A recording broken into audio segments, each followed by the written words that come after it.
घुकने काम उसको अखबार लेखों से,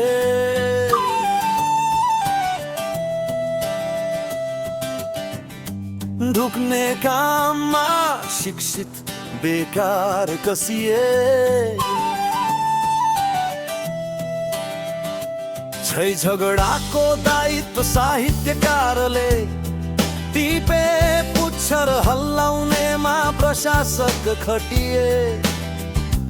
अब ऊ आफ्ना सबै कार्यभारबाट मुक्त भयो, मेरो कुकुर स्वर्गीय भयो।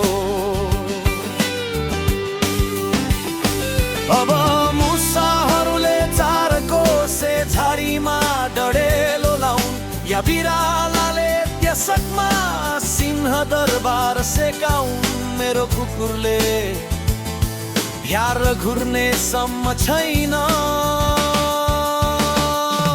अब बुद्धको आँखा उडाएर गिद्धहरूले समुद्र तारुन्, या सयौं बाज मिलेर एउटा परेवा मारुन्, मेरो कुकुरले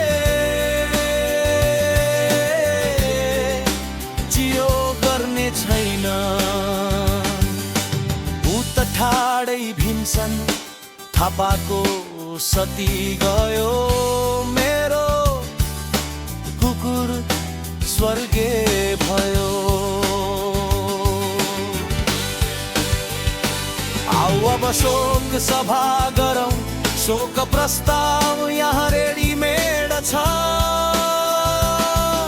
दिवंगत कुकुरको स्मारक बनाउन $1,00,000 को इस्टमेट छ।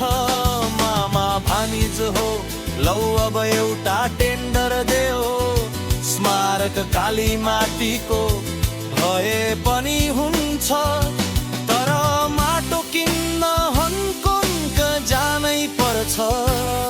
यो निर्माण कार्यमा सम्बन्धितहरूले अलिअलि प्रसाद खानै पर्छ। जाने त गयो गयो, मेरो कुकुर स्वर्गीय भयो।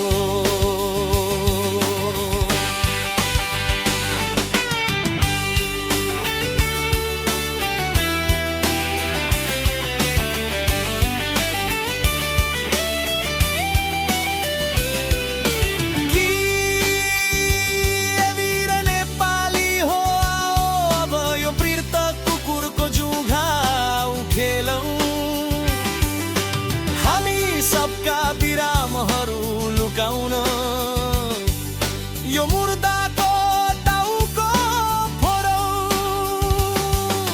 साँच्चै भनेको मैले नपत्याए CID जुलाई सोध्नुहोस्, बडा हाकिमले घुस जुनार हुँदा यसले रिकाबी टोकेको थियो।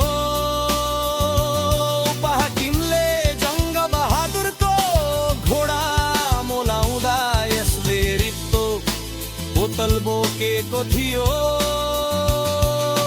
त्यति मात्र कहाँ हो र, भलाग्मीले भद्रतापूर्वक चोर्न लागेको बेला यो अस्थे गवारले ख्वाहाङ खौहाङ खुल्केको थियो। अझ भनौँ भने पाण्डवहरू वैकुण्ठ जाँदा यही कुकुरको जिजु बाजेले द्रौपदीको पिछा गरेको थियो। रुसले रकेट उडाएको बेला यसको मामाले अन्तरिक्षको भित्तो फोडेको थियो। भन्नुहोस् अब जे भने पनि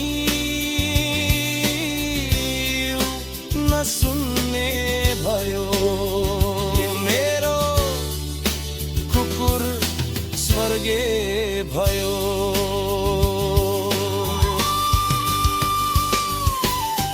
भीमसेन स्तम्भमी बुडुल्किएर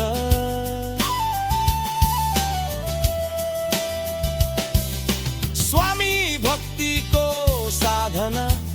गर्ने यो कुत्तो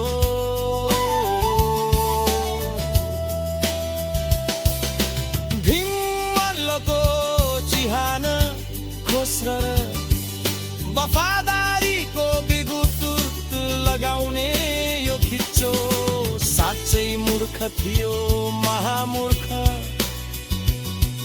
त्यसैले त पुण्यात्माहरूको शिकार भयो उद्धार समितिको कारले खिचेर मेरो कुकुर स्वर्गे